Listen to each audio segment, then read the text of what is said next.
Okay, hopefully you came to learn this week, because we have essentially doubled your repertoire in terms of Latin verbs by introducing what is called the passive voice. And so beforehand, we had been using only active verbs. So in every sentence, the subject was acting on to the direct object, right? No, Caesar attacked, the enemy. Caesar is the subject, he acts onto the direct object, and the enemy is the direct object. We did have, just the predicate nominative linking verbs, but that's a small subset. For passive voice, we now introduce where the subject of the sentence, Caesar, can be acted upon while maintaining the subject. So the positions of subject and direct object are not always on what action is done, who receives the action. Now the voice is a critical parameter in that. Another thing we've introduced that is important with passive voice is the ablative of agent. So the ablative of agent, like it says, is an ablative word which is used to express agency, what is being done by someone. So in that case, a lot of the times you will see a passive voice verb either predicated or followed by an ablative of agent to explain, who the subject was acted upon by. So, if Caesar was attacked, Caesar to be attacked by the Gauls. You would see by the Gauls as an ablative of agent. So you will see that pretty much it can be an ablative of agent without the preposition a or ob. It can be on its own, or a lot of the times if you see an a or an ob, that is a very strong indication of an ablative of agent. So, all right, let's get into the examples. So the first one I picked out is a little bit more straightforward, just number one, to get us introduced to passive voice. So we are now using pretty much the entire verb chart at this point. We'll introduce the far right side, I think, in the next chapter. But so for number one, same exact process. You might have to be a little more careful with picking out your verbs, however. But in this one, it's right where we still expect it to be.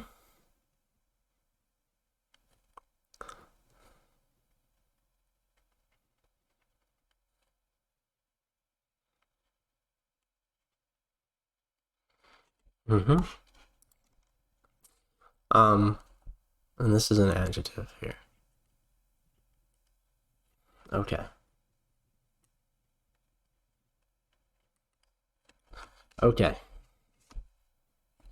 So the first thing that we do, just like before, even with this new voice, is we identify the verb and we try to conjugate it. So we have torrentor, and it comes in your vocab I put down there, but also in your book. It comes from terrio, terrere, terrui, territus. Okay.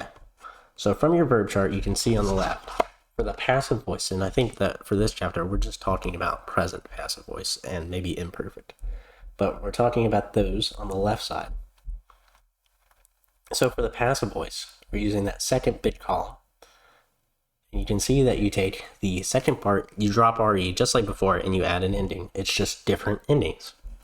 So in this case, we've taken terrere, we dropped the RE and added NTUR. So let's find NTUR in that second column. Well, I find that up in the present system, third person, plural. And it's just like we would have before, but torrent, we just have UR on the end. And that's a very common thing you'll see. With the passive voice, you will have UR onto what looks like an active verb. So now we will have to specify passive. So now we're up to 4. And it gets even more funny when we get into different voices or moods. Anyhow. For the rest of the sentence, etiam is a conjunction. Now we have adverbs, and we just have a bunch of adjectives along with one noun. So morte comes from mors mortis, okay? So mors mortis is a third declension noun. So we pull up the third declension chart here. We're looking in here, and we're looking for an E, right? E ending. There's only one option here, and that is ablative singular. So now you should already be kind of clued in here. We have a passive verb. We have some sort of ablative singular. The ablative agent should be on your mind, but not always a definite. Just keep that in the back of the head. So that is ablative singular. The next step is figuring out, okay, we have no subject, But we know our subject is third person plural. We know it's like a they, right? A group of people. So let's look at multi. Multi here is an adjective from multus, meaning many. However, it's in the position where we would expect a nominative noun. It's near the beginning. And multi, looking from the first and second declensions, could be nominative plural. It could also be genitive singular, but it could be nominative plural. And we're looking for a nominative. We're kind of betting for one in this sentence. So what do we call this? This is a substantive adjective, right? We're subbing in. So not just many, whatever. We could say many men or many people. We'll say many people for this one. A group. Many people. People is implied. The multi. And what are they doing? They are being scared of, right? They are being terrified. I think that's better to indicate the passive. They are being. So when we have this passive, you'll see me sub in this being, right? That indicates the passive. They are the ones receiving the action in the sentence. They are not terrifying someone else. They are being terrified, even though that they are the subject of the sentence. So we have terrified. We have morte, which is ablative singular, with a passive verb in the main sentence. So we're looking for the ablative of agent. So if we were to use that, we would say, well, let's add in our adverb, too much, nemes. Exceedingly, too much. By death, right? Morte, by morte. Adding on some more context, we need to identify factually. So it comes from factule, the third declension adjective. So it's factuli with an I. If we're in the third declension, that I can indicate either a dative singular or an ablative singular, right? Because it takes the I with an adjective in the third declension. We don't have anything else in dative. We do have a thing in ablative singular. So we are divided by this conjunction here. But we are actually, factually, is an ablative singular. And guess what it applies to? Morte. And so we can say by an easy death, or adding in the etiam. Factule meaning easy, painless death, right? And that's it, right? We've used the passive. There's nothing game-breaking here. We're just having to think about our sentences more in depth when we apply them. Here's our familiar itique conjunction, leading off the sentence. But we do this is a longer sentence, but now we have to look out. We can use, passive voice, and we can use active voice. We don't have to use passive voice, even though we're in the passive voice chapter.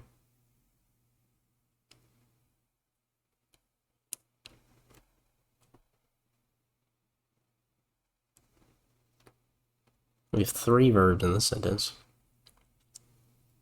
Nouns. There's our mortem again. Mors mortis.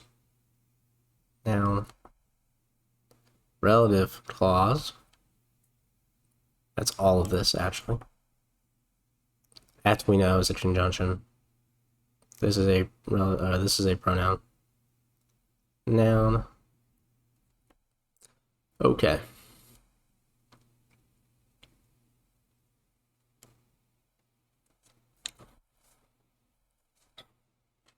So, for the beginning half of the sentence, we have mater, easy enough. Mater, matris, nominus singular, feminine.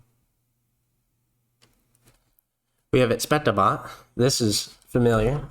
Expecto, expectare, I believe.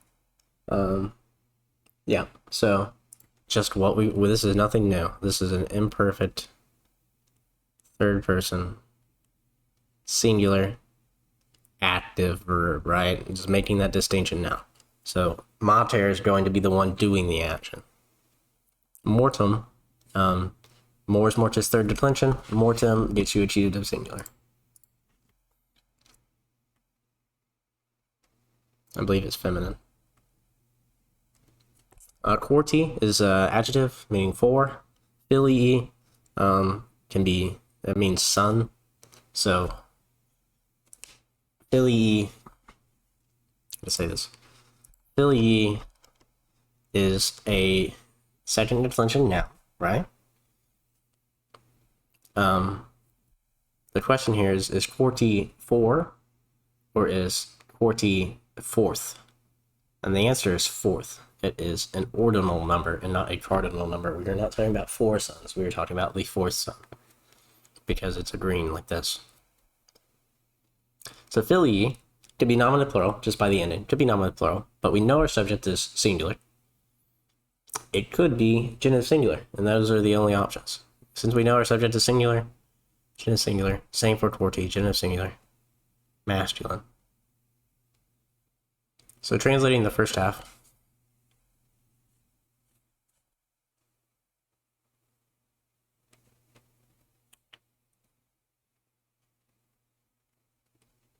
Itaque,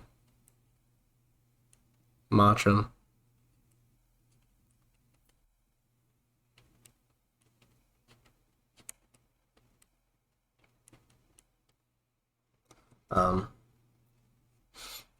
you could say awaiting, maybe. And what was she awaiting? The direct object. Possessive, genitive. You know, her 4th son, but the 4th son.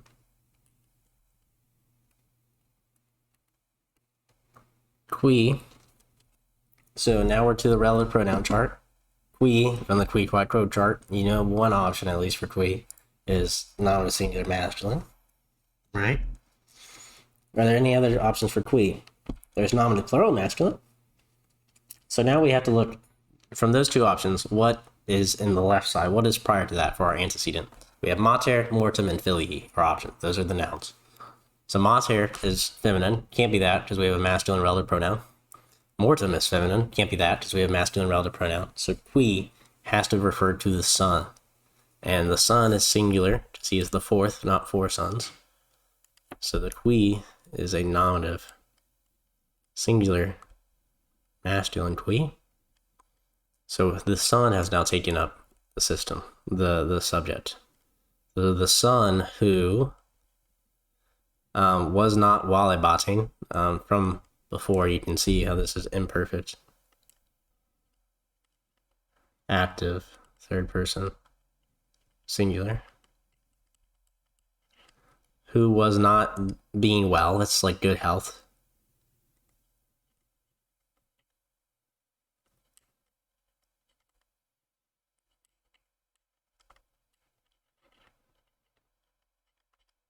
And at this last part of the sentence, we have erat, linking verb. So that's imperfect, you know. It's a linking verb, so singular, 3rd person. So he, she, it was. Our subject, we have itos. You might be tempted to use itos as a third or a plural feminine accusative, but it's actually itos. Itatis, it's a noun on its own, 3rd declension noun. So from that, itos, itatis, you should realize that itos is the nominative singular.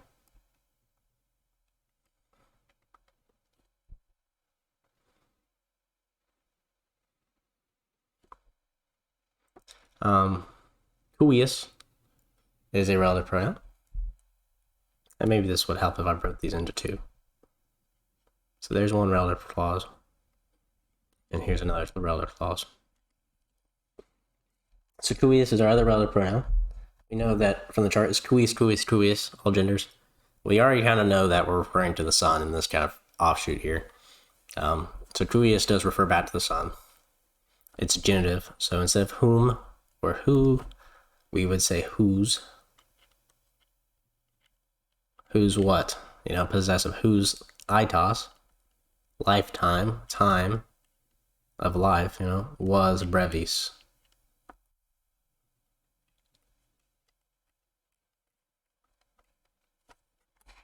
Brief.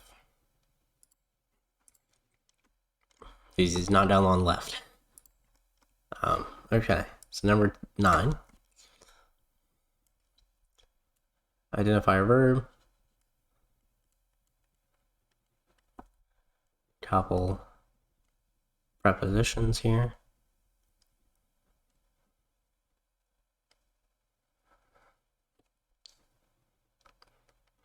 Wow, look at that.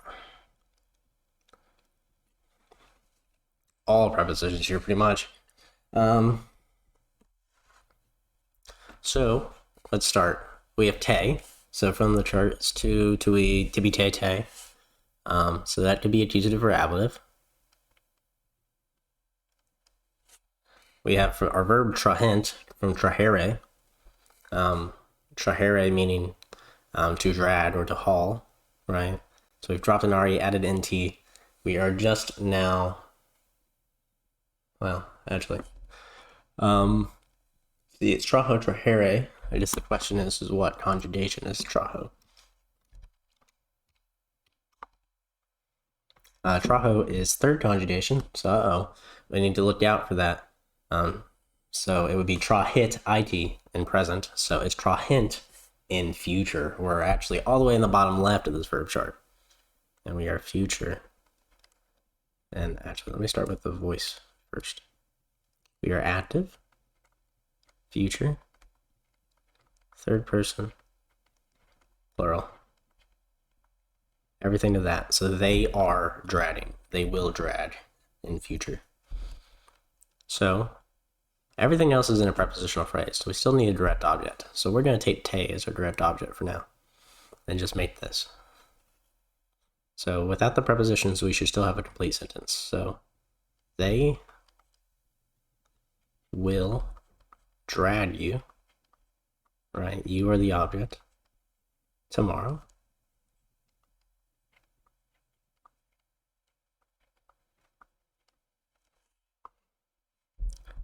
Now we kind of have a little bit of liberty in terms of where we put these prepositions. Cum, as we know, takes the ablative. X takes the ablative. Odd takes the accusative. So underlining the rest of the nouns in the sentence. The easiest one here is probably Caesarum, Caesar, third declension. You can get this as an accusative singular. So that works to Caesar.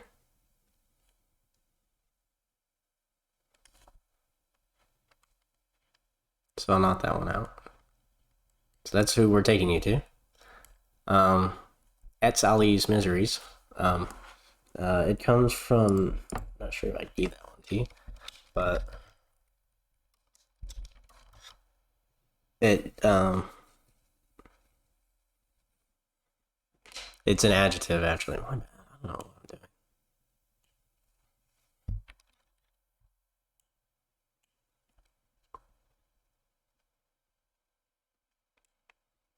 doing. Yeah.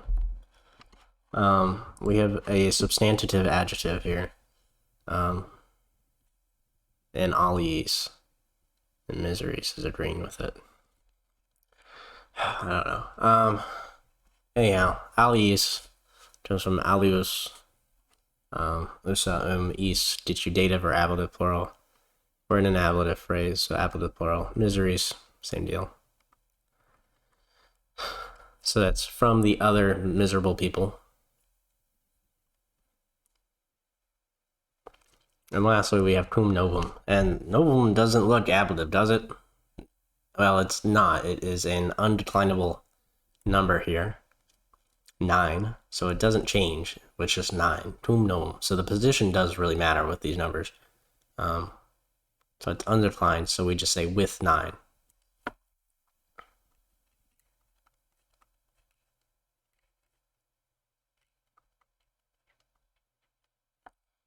Yeah, from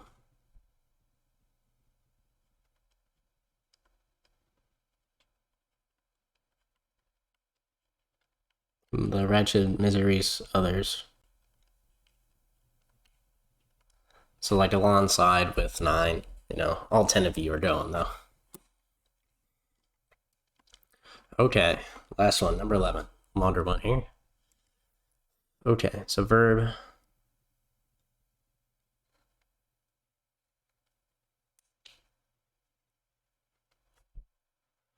prepositional phrases. I'll justify these agreements in a bit.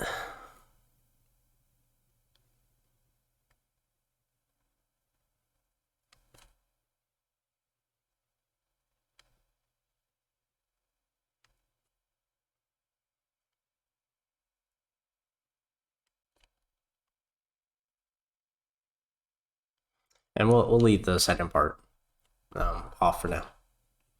So going to our verb, we have script sit. Comes from scribo, scribere, script C. So you can see that we've taken the third part. Taking the third part minus an I plus an IT. So everything here, active, perfect, third, singular. So he, she, it wrote. And things that aren't in the prepositional phrase, we have ille and poeta and saturatum. So ille la lude, should know from that, nominative singular masculine. We have poeta. Trying to think of if I have a macron there where there shouldn't be a macron there. There should not be a poet. There should not be a macron there. So poeta like this, poeta, poetai. It takes first declension endings, but it's a nominative or it's a masculine gender word, and that plays a part here because it's nominative singular masculine, even though it's poeta. And guess what's masculine right next to it? Ille. So we're talking about that poet, not that person and some other poet. That poet. So it makes sense. We're going to say that poet wrote.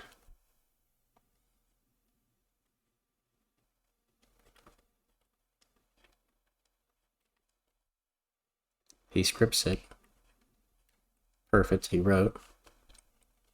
In tertio libello. So libello is like a little book. Libello intates ablative or accusative. Libella, I think it's libellus, maybe. I'm not sure if I gave that. Yeah, libellus, libelli. So our second declension. Libello is dative or ablative singular. So guess what? Ablative singular. Same for tertio, ablative singular. So that poet wrote in his third book. A book about what? A book, saturarum. Satura, first declension, so saturarum, genitive plural, of satires.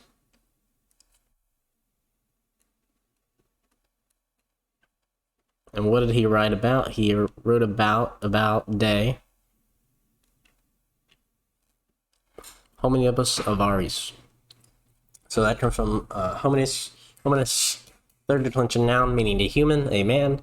So hominibus, in third declension, get you dative plural or ablative plural. We have a preposition which takes the ablative. So ablative plural.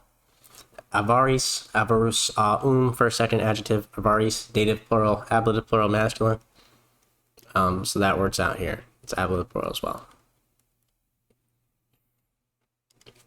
And he wrote about greedy men.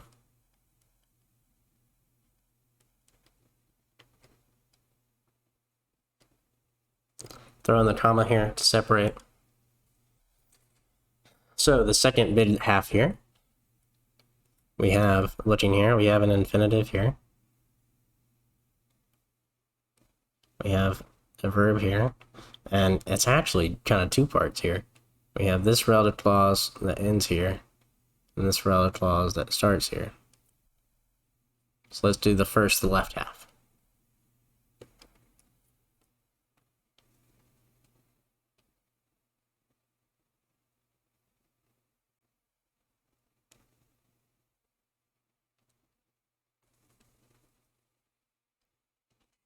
Okay.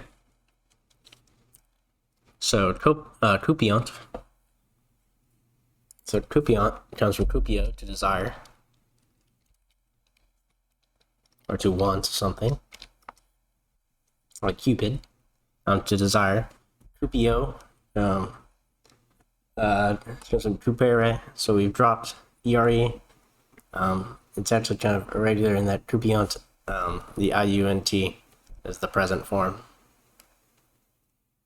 Since it's a third conjugation, it switches. It's active, third person plural. So they desire, present, and they are desiring to sail, to navigate. So who is desiring? Qui. We know, is qui qua quod, is nominative singular or nominative plural masculine relative pronoun. Well, who could we be referring to? And we actually have a lot of choices. So back in the sentence, that poet is a choice. He's a nominative singular masculine, right? And the other choice is the men, the hominibus. They are masculine. So which one is it? Well, the poet probably isn't writing about himself. And we know it's plural from croupiant, right? So croupiant, the real reason is croupiant is plural, so we know our subject is plural, so we know qui is a nominative plural masculine. So the men, the greedy men, who, subject, they are desiring ad centum terras alias. Centum, 100, terras, terras, the accusative plural, feminine, terra, land. Alias just agrees. Odd takes the accusative, so this all works out. So 100 other lands.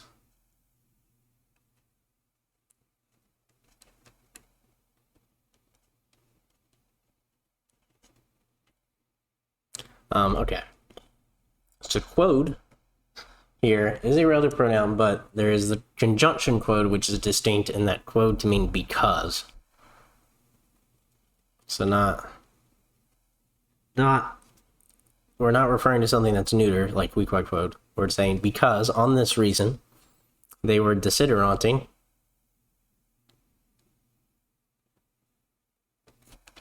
That comes from desiderare, desideravi, so we've taken the third part, dropped the re, added an nt, so this is a present, or active, present, third person, plural. Nimbus, we've seen before, it means too much or exceedingly. Lastly, we have pecuniam as a noun. Pecunia, I, first declension. So this is an accusative singular. So wow, all right, we're almost done. So because they desire, I think this might be better if I switch this to want or wish.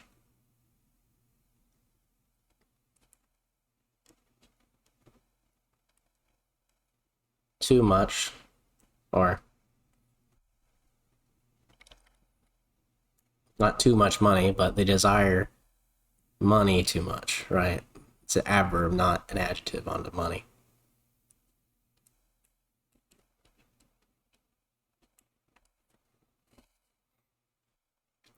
And that is it.